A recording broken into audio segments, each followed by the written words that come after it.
Karen didn't knock. She didn't ask. She just parked her SUV in my garage, installed a security camera pointed at my workbench, and left a smiley face note on HOA letterhead like it was a pizza delivery receipt. That was the moment I realized this wasn't a neighborly misunderstanding. This was an invasion. In suburbia, you don't need fists to fight back, just one heavy-duty deadbolt and a week-long cabin getaway. But before we get there, let me take you back to how it all began. On a perfectly quiet street called Maple Oak Lane, it was one of those Colorado mornings where the air felt like it had been dry cleaned overnight, crisp, unscented, and just smug enough to remind you you're alive. My street, Maple Oak Lane, sat curled up like a cat in the sun. Perfect hedges, smug mailboxes, and sprinklers spitting in lazy synchronization. I'd lived here 5 years, and every Tuesday felt like a polite rerun of the last. That suited me just fine. My name's Ethan Clark. I work remote, don't bother anyone, and my garage, my sanctuary. It's where I escape HOA newsletters and emails titled Urgent, Decorative Rock Placement Reminder, Tools on the Wall, a mini fridge with nothing but Diet Dr. Pepper, and a busted record player that still thinks it's 1982. Paradise. But every paradise has a snake. Ours wore Lululemon, a platinum bob, and wraparound sunglasses like she was entering a solar eclipse. Her name was Karen, not a nickname, not a meme. Her actual legal name, which felt like destiny had already picked a side. She held a clipboard tighter than TSA holds toothpaste and moved with the self-importance of a courtroom bailiff on a deadline.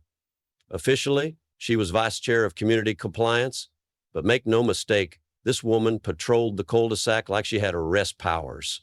Karen didn't just enforce the HOA bylaws, she lived them. Some folks hanged diplomas. She framed page 42 of the community code and hung it in her foyer.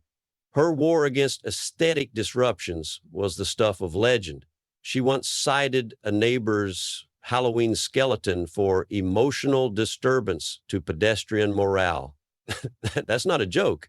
That's a direct quote. Most of us just stepped around her like a cracked tile on the kitchen floor. You didn't fix it, you just avoided stepping on it barefoot. Still, I stayed under the radar. I edged my lawn like a Navy cadet, kept my recycling bin tucked like it was in witness protection, and nodded when she waved that tight-lipped HOA smirk. I thought that was enough. I thought if I didn't poke the clipboard wouldn't poke back. But something shifted. Maybe Karen got bored, or maybe she upgraded from caffeine to pure HOA adrenaline. The notices started subtle. First, it was my porch cactus, visually aggressive and potentially hazardous to small children. Then my garage door was overly reflective and posed a traffic glare risk. My favorite? A warning about unregulated bird feeders attracting non-native species. What was I supposed to do? Check the birds' passports? And then came the HOA meetings. Karen proposed installing a smart community security system complete with motion-triggered cams on every corner, strictly to protect neighborhood integrity. Most people smiled, nodded, and quietly prayed she'd forget the idea by next month. But I saw it in her eyes. That HOA glint like she'd just discovered a new form of suburban martial law. That night, I noticed something strange. A shiny black dome camera mounted high on the lamppost in front of my house. No notice, no vote. Just a lens blinking like a smug, all-seeing eye. I didn't even have time to file a complaint before a neon flyer appeared on my door. Help us watch together. Join HOA Smart Cam Beta Phase. Trusted homes only. Trusted homes. As in, not yours. That was the first real chill. Not the Colorado breeze, but the slow realization that Karen wasn't trying to protect the community. She was trying to control it. I stood in my garage that night, door open, fan humming, and felt it. That weird pressure in your chest when you know something's coming, but you can't quite name it yet. I'd ignored her long enough. But she wasn't ignoring me anymore. And that clipboard, and it was about to be weaponized. By the following week, it was no longer a theory. Karen wasn't interested in keeping our cul-de-sac safe. She was building a miniature surveillance state, with herself as the HOA Homeland Secretary. Every third lamppost had a new smart cam dome, blinking like a paranoid Roomba. The HOA newsletter arrived with a splashy headline, "Your neighborhood now smarter." Beneath it, a list of participating homes, all conveniently friends of Karen. Mine? Not on it.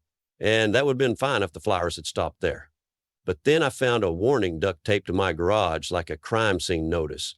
Reflective surfaces may trigger overexposure on HOA surveillance feeds. Please consider matte repainting.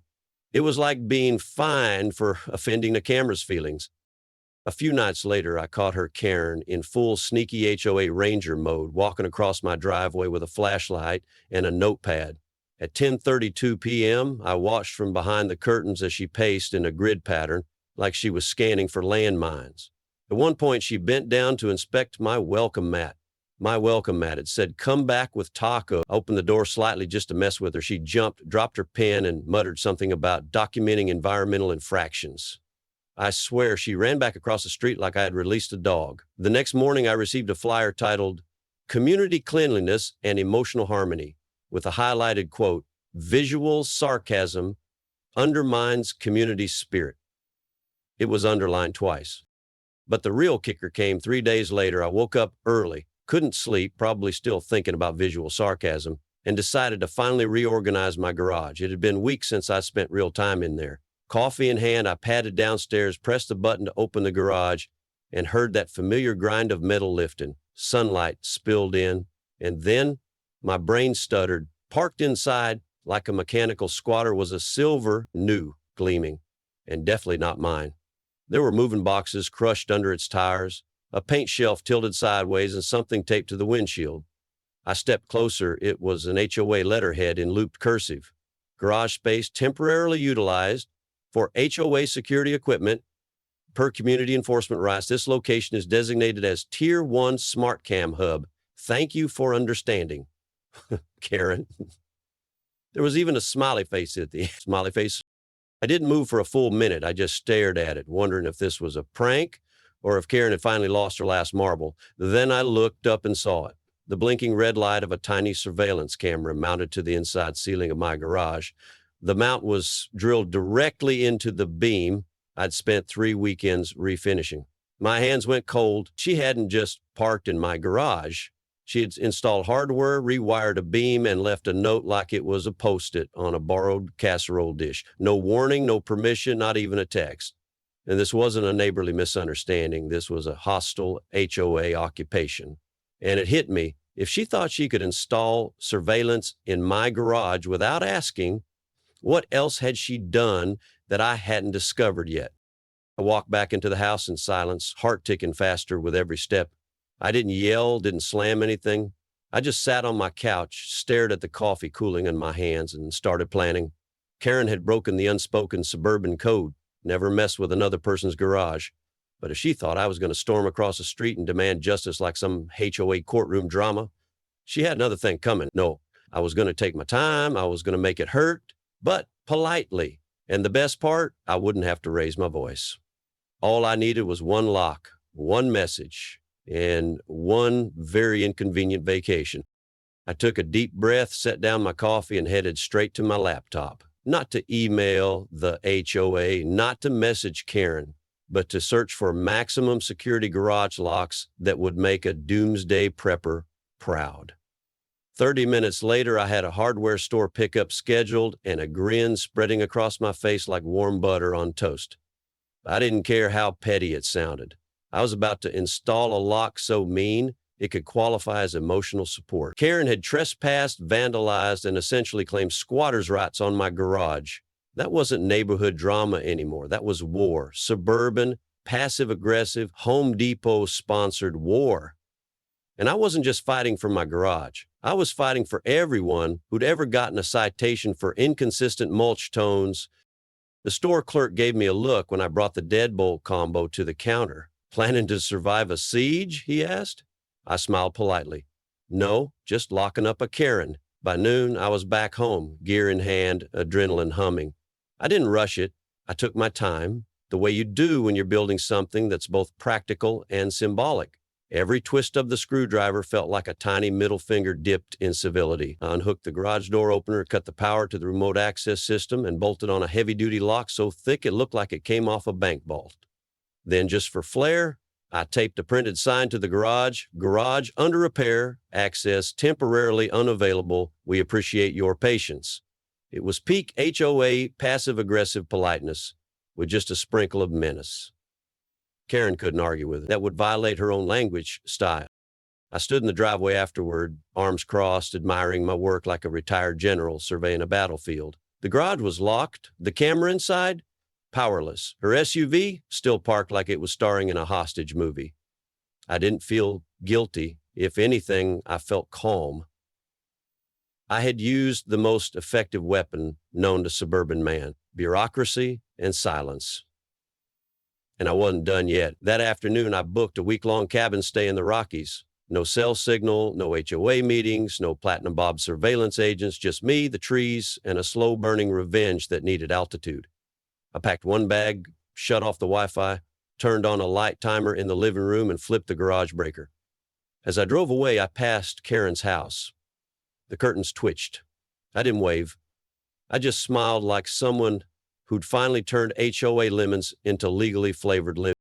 By the time I hit the highway, I had one text from Karen. "Hey, just need to swing by and grab the SUV. You around?"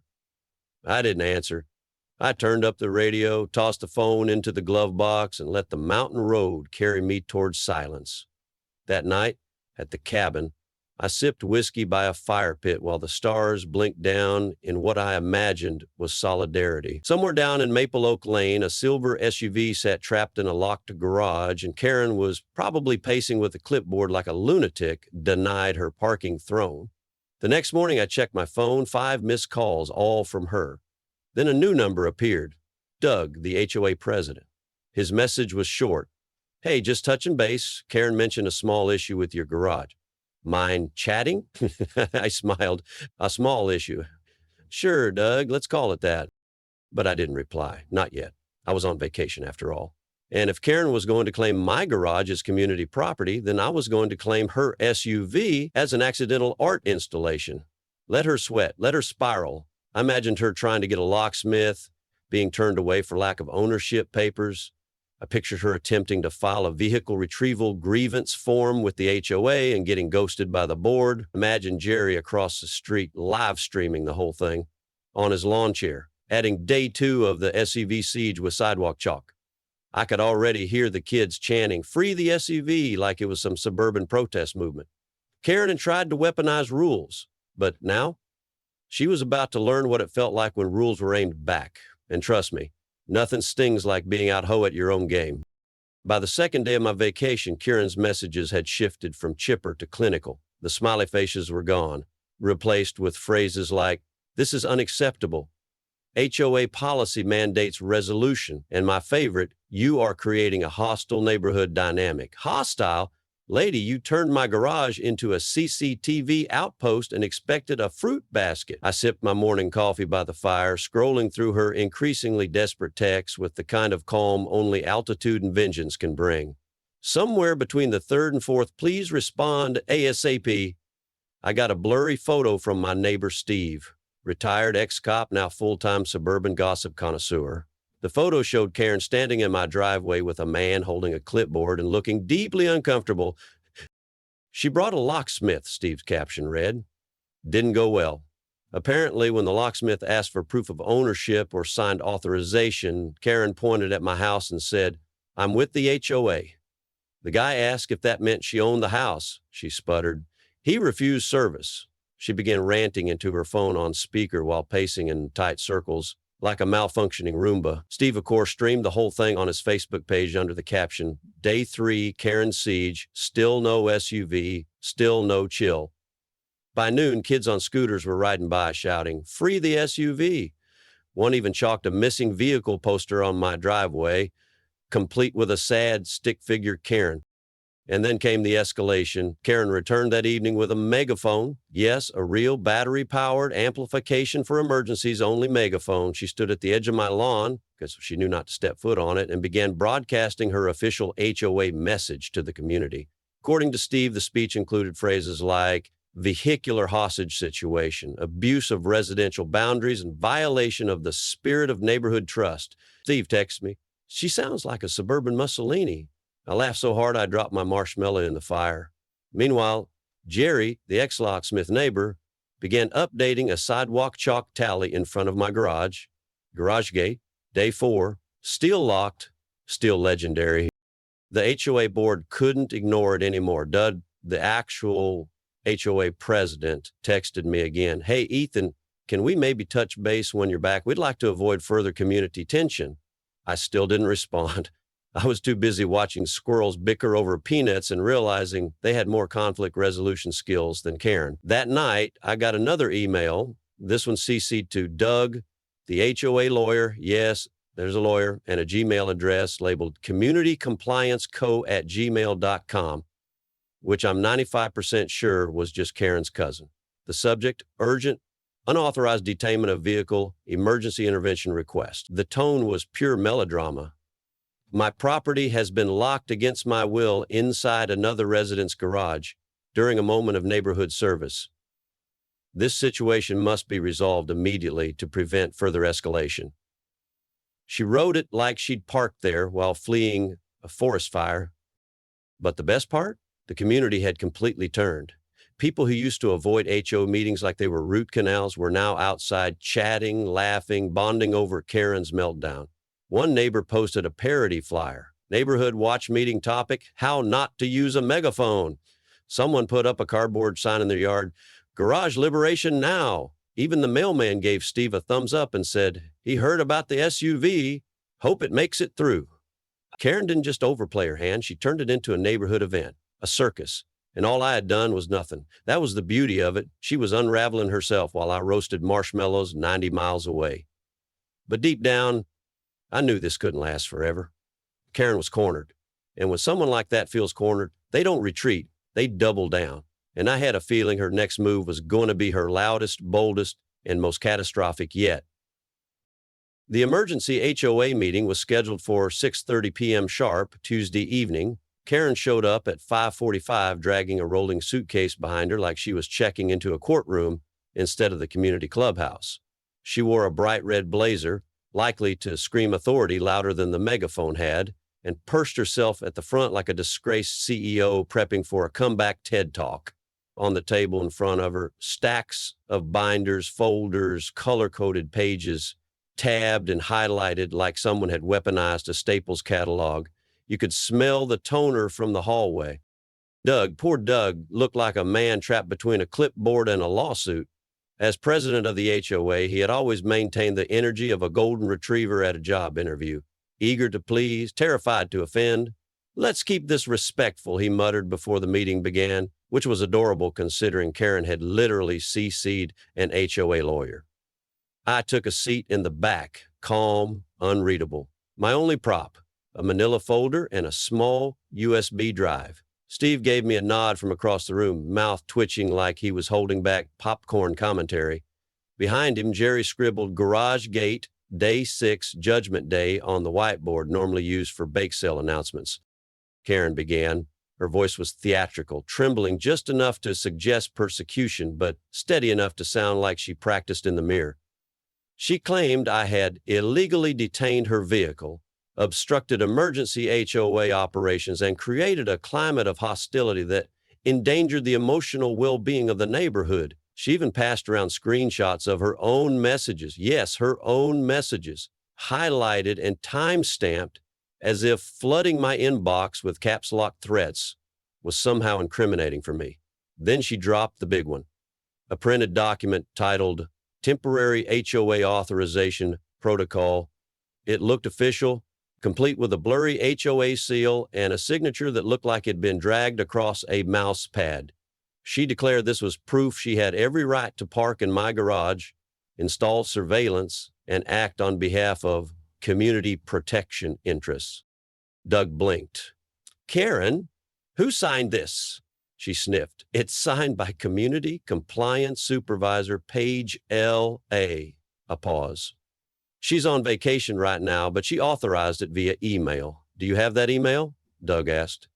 Unfortunately, her account was deactivated for maintenance, Karen replied, which might have been the least convincing sentence spoken in suburban America that year. The room began to shift. Whispering, eye rolls. One guy coughed in a way that sounded suspiciously like laughter.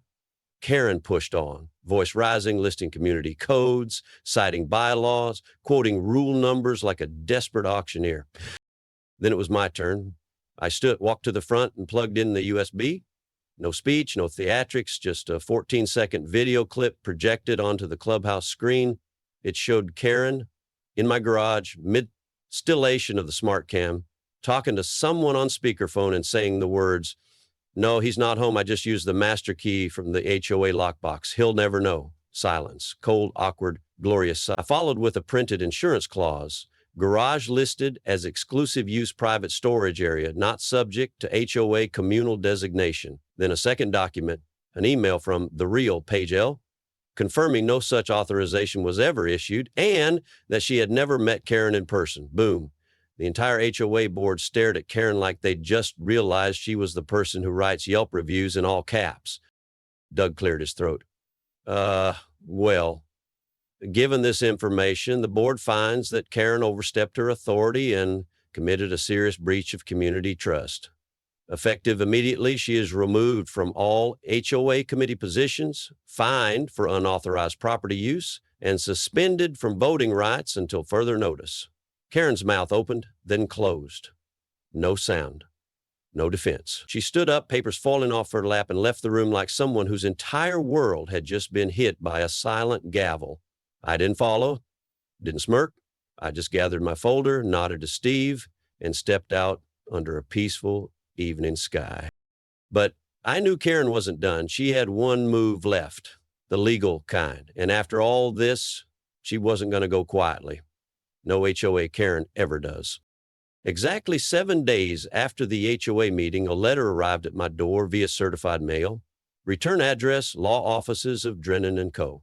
Inside was a formal notice that Karen had filed a civil complaint against me for unlawful detainment of personal property, intentional emotional distress, and my personal favorite, sabotage of community infrastructure. I stared at it while sipping my second cup of coffee, then slid it under a fridge magnet labeled "You Tried." I wasn't surprised. I had called it. Karen wasn't going to disappear quietly. She'd been stripped of power, reputation, and clipboard authority. Now she was going full courtroom drama, hoping to flip the story from oh-ho tyrant gone rogue to wrong community servant in need of justice. The court date was set for the following month. Small claims court, one judge, no jury, just enough theater for Karen to try one last monologue. She arrived in a beige power suit, a manila folder clutched so tightly you'd think it contained the secrets of the Pentagon. I wore jeans and a clean shirt and brought a single folder with 5 documents and a flash drive. When our case was called, she launched into a rehearsed rant about her decades of service to the community, her commitment to safety, and how she temporarily secured unused space for the greater good. The judge raised an eyebrow. "Did you notify the property owner?" "The garage was open," she said, "which, under temporary access policy—" "Ma'am," he interrupted, "was there permission?" She hesitated, "Not formally, but I left a note." That's when I quietly slid my flash drive to the clerk. The judge watched the same 14-second clip the HOA had already seen. Karen in my garage, voice clear as day. "I just used the master key from the HOA lockbox. He'll never know." The judge blinked, paused the video, and leaned forward. "You had a master key?" "It was in the community box," she said defensively. "You used it without permission." "It was for safety," she snapped. "I follow with my insurance policy, which explicitly stated no third-party use or access was permitted under any condition, especially not for electronic installations." Then I submitted an email from the HOA's insurance representative confirming that any unapproved use of private property for surveillance voided coverage entirely. I closed with a copy of my local deed, highlighting the clause that defined my garage as exclusive use, owner-locked, non-communal. Karen's jaw was clenched so tightly I thought it might snap. The judge leaned back. "Mr. Halbert, not only do you lack legal standing to occupy this garage, but your actions violated both HOA boundaries and state property laws. This court finds in favor of the defendant." He turned to me. "Mr. Clark, you are entitled to reimbursement for lock replacement, garage disruption, and legal fees. Damages awarded $3,500, 0 cents. I thanked him calmly, nodded, and walked out before Karen could assemble whatever closing glare she had rehearsed. Outside, Steve was waiting in his pickup, holding a box of donuts and wearing a shirt that said Team Garage. I took one, bit into it, and said, "Well, I guess now she knows you park like a criminal, you pay like a criminal." I didn't gloat, not really. I just smiled, drove home, and opened my garage door for the first time in weeks. The SUV was gone, retrieved by a silent towing company Karen hired in shame. The space was dusty, quiet, and absolutely perfect, but I knew what was coming next. Karen had been defeated legally, publicly, and now socially. And in suburban America, that third one, that's the one you really don't recover from. The following Thursday, every mailbox on Maple Oak Lane received a letter from the HOA board, thick paper, embossed logo, more formal than our annual dues statement and twice as dramatic. The headline read, "Official Notification of Position Termination, Karen Halberd." The rest was legalese marinated in passive aggression, but the summary was clear. Karen had been permanently removed from her HOA board position, her voting rights suspended indefinitely, and her access to shared community tools was formally revoked. Translation: no more clipboard, no more key ring, no more surprise inspections disguised as wellness checks. The letter ended with a line that felt like it came straight from a breakup text. "We wish her the best in future endeavors outside this community." The shift was instant, like someone had lifted a years-long pressure lid off the cul-de-sac. Porch decorations started popping up overnight.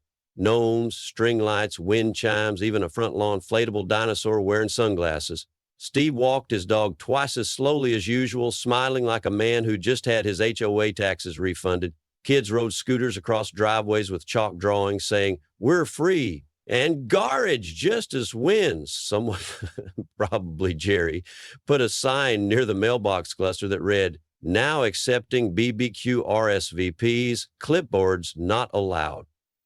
It was the kind of organic celebration only possible when the neighborhood tyrant goes down, not in flames, but in silence.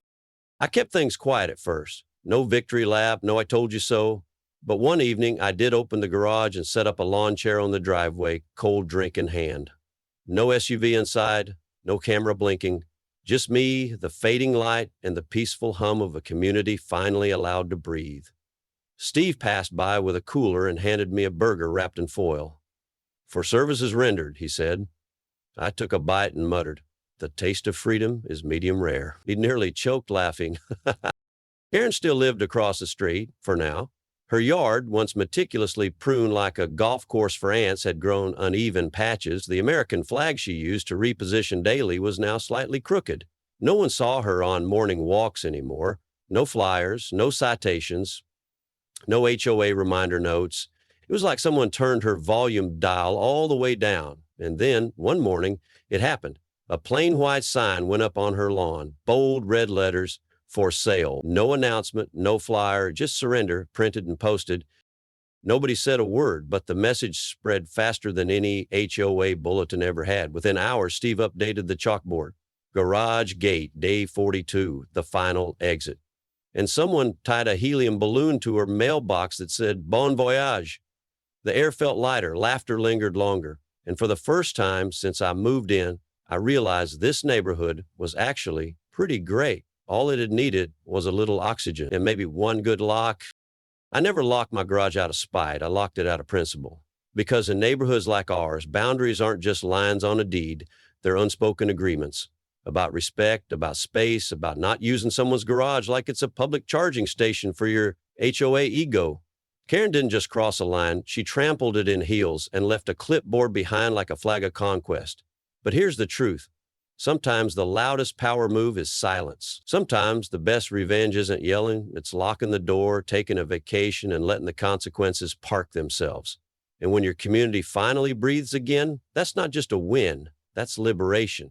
So here's to every quiet neighbor who's ever had to deal with a loud one. Drop your story below, or better yet, tag someone who needs to install a deadbolt. Let's talk about garages, boundaries, and the beauty of politely saying, "No, not this time."